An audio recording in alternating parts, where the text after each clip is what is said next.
The Lord be with you. And with your spirit. A reading from the Holy Gospel according to Saint Luke. Glory be to you, O Lord.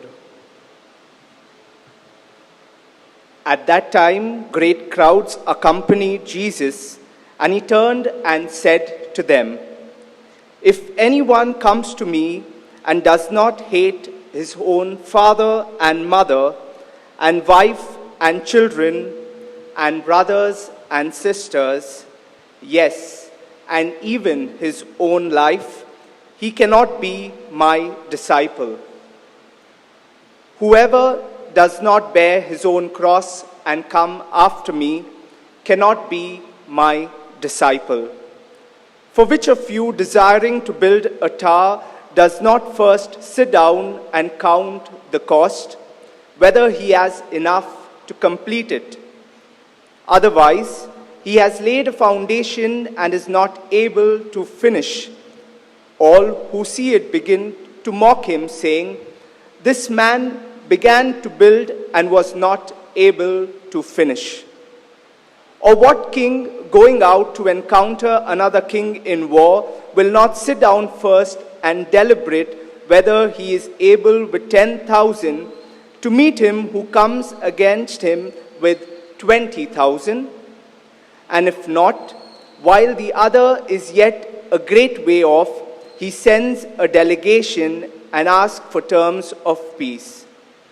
So therefore, any one of you who does not renounce all that he has cannot be my disciple."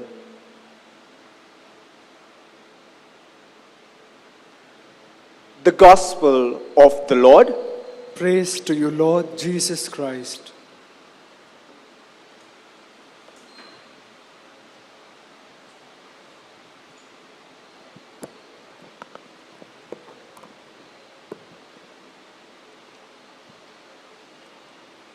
My dear brothers and sisters, I remember an incident that took place while I was working as a mission volunteer before joining the seminary in the Northeast. There we were conducting formation programs, and on one evening we had a prayer service on Our Lady, focusing on Mother Mary. And after that prayer service got over, I returned to my room, and that evening a Protestant pastor came to meet me. He was a German who came in and spoke in fluent Hindi, asking me, "अगर कोई मेहमान आपके घर पे आए और वो अगर एक हवाई जहाज लेकर आएगा, तो आप हार किसे पहनाओगे, मेहमान को या हवाई जहाज को?" As you can imagine, his Hindi first affected me, and I had absolutely no answer to give him. But then I reflected on the question, and it was rather straightforward. I said, definitely I would garland the guest, because why would I garland the airplane? And then he questioned me, asking me, then why do you in the church give so much importance to Our Lady when the guest is Jesus? I knew I was doing the right thing, but I had no answer to give him or explain to him, articulate to him why what I was doing was right. And then he goes further to quote today's gospel that we heard, to say that I have to take a decision in my life to always be on the side of God. And that means I might have to stand against my own people, my own family, to be on God's side. The Catholic in me back then didn't have an answer. Today, if probably this question was asked to me, I would know that Mother Mary's role in the life of Jesus was more than just some Zomato delivery guy who delivered a parcel and walked out. That she was involved with the life of Jesus. But back then, I had no answer. And so, I did what any pious Catholic would do. Ignore the Protestant and just continue living your life. But then when I joined the seminary, and this episode had an impact on my life, I thought to myself, what that man said was true. What today's gospel tells us is true. That we always have to be on God's side. That we have to be on God's side. I'm not saying what he said about Mother Mary was true, but what he said about today's gospel was true. That in everything, every decision we take in life, we need to decide and be on God's side. And for this, we might have to stand up against our very own people. But reflecting further, another question that pops up is, how do we know which side God is on? Because everybody seems to have their own answer to tell us which side God is on. And this is when, my dear brothers and sisters, we are so fortunate to have the gift of the church that helps us to understand God, that interprets the scripture, breaks down the mind of God and presents it to us. The church is not just one man who's called the Pope, but the church is a long history that accompanies it, the people of God who have reflected on the mysteries of God, who have reflected on revelation, and we know because of the church what is the mind of God, what is God really telling us to do. The practice of defending one's faith, my dear brothers and sisters, is called apologetics. And today we will be speaking on this ministry of apologetics because it is not a ministry that is often spoken out during homilies or in church circles. Defending one's faith is an important part of every Christian's life. We all know that Sunday school is church ministry. We've heard of youth ministry, family ministry, and we know all of this to be part of church work. But not many of us would consider apologetics to be part of doing God's work. And the reason being is so many times we have thought that this is the job of the priest and the deacons and even the religious sisters after they finish decorating the altars. And so we think that it is the job of these people to defend the faith. All I need to do is pick up my rosary and have devotion. And therefore, we ignore this aspect that you and I are called to defend the faith. Because faith is not the property of the clergy, but it is a treasure given to you and me, and all of us are called to defend it. My dear brothers and sisters, we are often tempted to reduce our faith to merely saying prayers. And I'm not saying prayers is a bad thing. But today we are challenged to go further and defend our faith. We see a need of this in society where every person has their own understanding of what is truth, has their own interpretation of what God is speaking. Recently, we had an episode where every person had their own interpretation also of what the Pope was saying. And so today, I want to highlight the importance of this ministry of apologetics, this ministry of defending one's faith, and presenting to you a saint who can really be a role model to us, a saint who can be someone we can look up to while we understand this ministry. We know saints who have great devotion to the rosary. We know saints who are known for their devotion to the Blessed Sacrament, for those who work miracles and healings. But not many of us would know saints who are apologists. But if you've studied the history of the church, we have a whole lot of saints who have defended the church against false interpretation, wrong interpretation, right through history. And today the saint that we are going to speak on is one saint who is known for many other things, but rose to prominence because he was the face of the church when the Protestants Reformation, the Protestants started questioning the Catholic Church on its practice. When we speak of the Protestant Reformation, one name that pops up is the name of Martin Luther. And Martin Luther is not the saint we are speaking on today.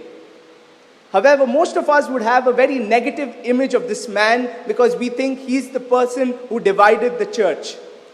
But I don't want you to paint a negative image of Martin Luther, because the church back in its time needed some accountability, and Martin Luther had the courage to question the church, to ask for answers to difficult questions. Over a period of time in his interaction with the church, he turned bitter, and therefore eventually leading to the break away from the church. It wasn't Martin Luther's intention to break from the church. His intention was to lead the Catholic Church to its original purity, the purity of the early church. But we see that over a period of time, the episodes, the events that took place led to him breaking away. We had others who were part of this period of the Reformation, like Zwingli, Kelvin. We see divides happening in the church when the Anglicans broke off. And all of this was not just something that sparked off from one episode, but it was a period when the Catholic Church was put through thorough questioning over its practices, over things that were happening. The church needed a renewal. The church needed a counter-reformation, someone to be an answer to the questions that were being posed to the church. And in light of this, we see the rise of a congregation known as the Society of Jesus, popularly known to us as the Jesuits, founded by a Spanish man by the name of Ignatius of Loyola. Ignatius of Loyola, my dear friends, is the saint who will help us to understand our ministry towards apologetics, because his own life is so inspiring. Ignatius was an army man in the military, and he went out to fight against the French in the battle at Pamplona. And during this battle, he had a serious injury that hit him, that led him to be confined to his bed and taken back to the native castle at Loyola. While he was there, Ignatius was a colorful man. He was a man who was a worldly sort of a guy, and therefore he wanted to read novels. He was interested in reading novels, stories of war, and romantic novels. But the only books available in that castle were the life of saints and the life of Christ. While he spent time reflecting on the life of saints, something impacted him, something convicted him in his heart, and he thought to himself, how are these saints capable of reaching such great heights of spirituality, heights of spiritual heroism? And if it is possible for them to achieve this, why is it not possible for me? A hunger of God overtook his heart, and he decided from that day that he would live a penitential life, transforming himself completely.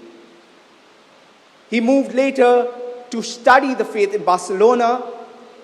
He moved to further study in the University of Paris, and then eventually getting a master in arts.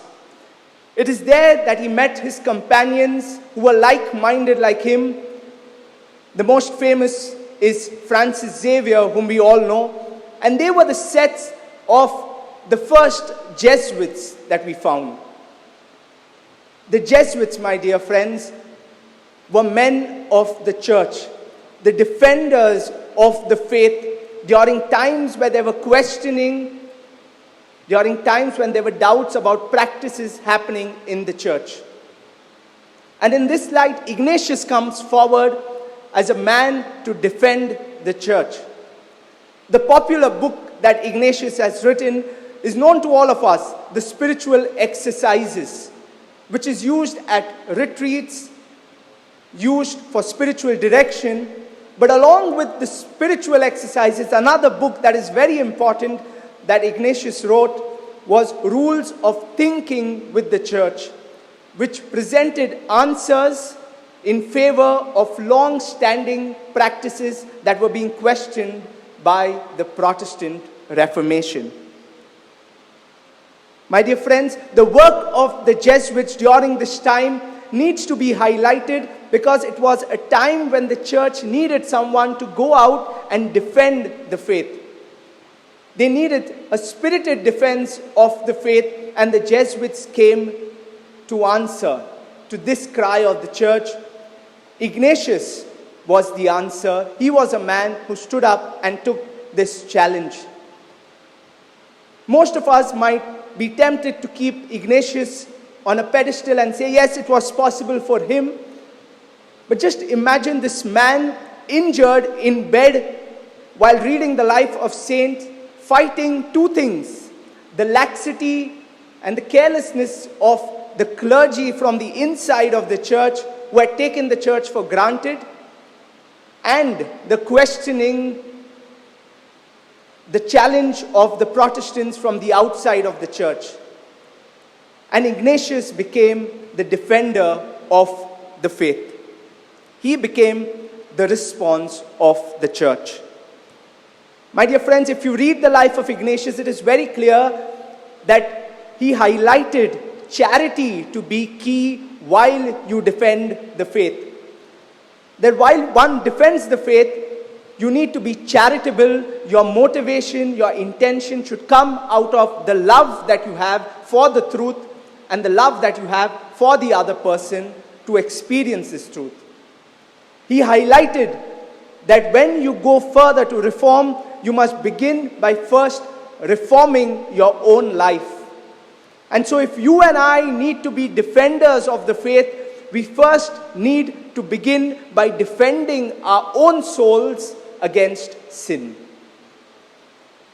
That we need to start transforming our life by the truth that we learn by understanding our faith.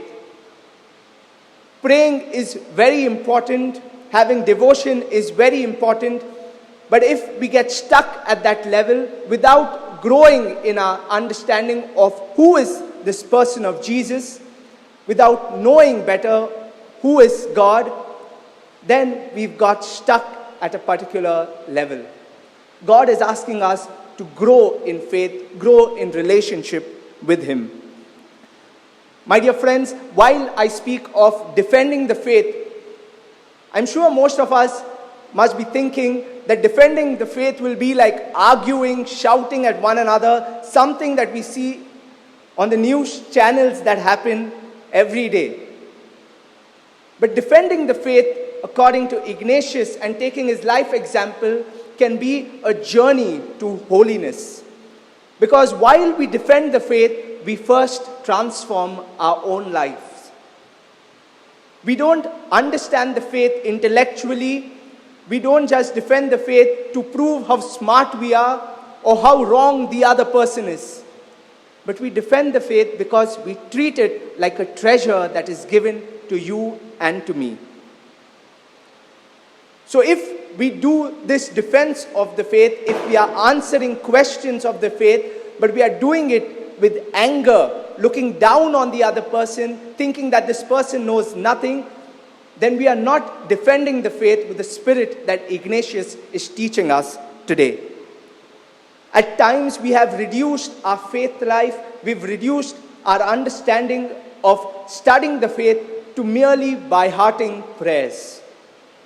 And this is something that we pass on generation to generation. But today we are challenged to study the faith so that our lives may become an example to others. That the faith we study might first consume us, might challenge us to change our ways, and in turn can be used as a tool for others to experience God. We are not to use apologetics or the defense of the faith as a pistol or a fire cannon to shoot down the faith of innocent people.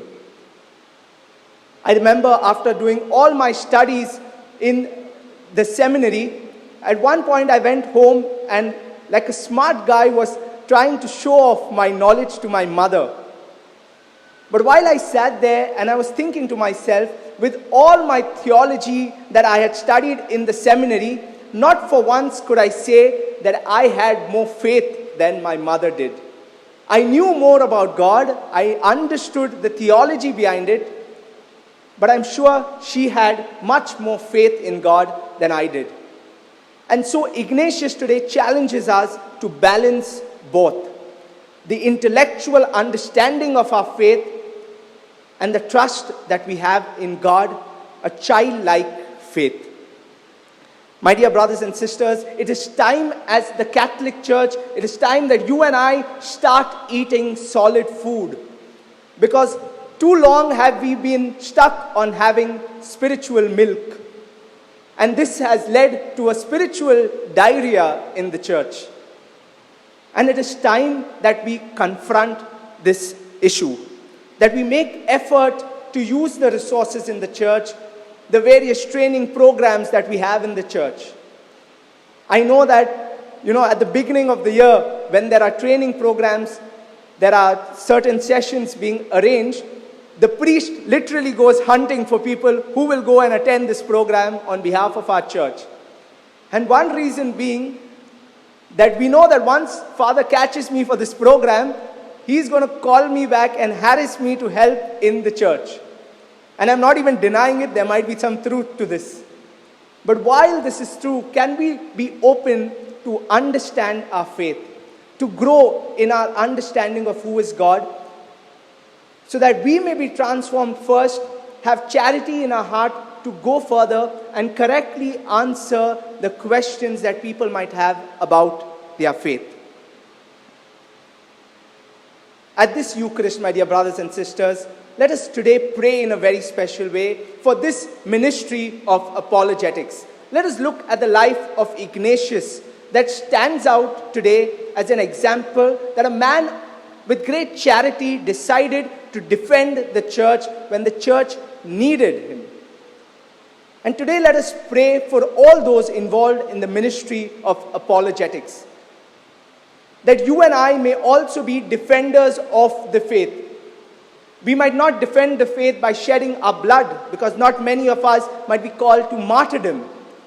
But today the persecution in the world has taken a form of challenge in terms of ideas, concepts, a challenge of words. And you and I can defend the church against such a persecution. We are not called to defend the church from such a persecution by mindlessly arguing on social media. But we can first defend the church by spending time to study our faith, so that when questions arise, I will be better prepared to answer them. Not to show off how much I know, but to help my brother, my sister to grow in their experience of God. One simple way we can do this right now is by discussing the homilies that you hear at Mass. Let it not be a 10-minute entertainment program that the priest or the deacon gives from this side of the altar.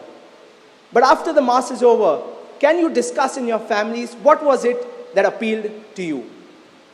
To sum up my whole preaching and to sum up our call of Christian living, my dear brothers and sisters, I would just like to quote Ignatius, and this saying that really brings our entire Christian life to its best understanding. When Ignatius says, "Act as if everything depends on you, and trust as if everything depends on God." And by doing this, when we act as if everything depends on us, we will give our best, we will put our best foot forward. And by trusting as if everything depends on God, we will know to rely on Him, to ask for His strength, His grace, so that the fruits, when they come forth, are not something that we claim to have authority over, but we know it was God who works behind the scenes.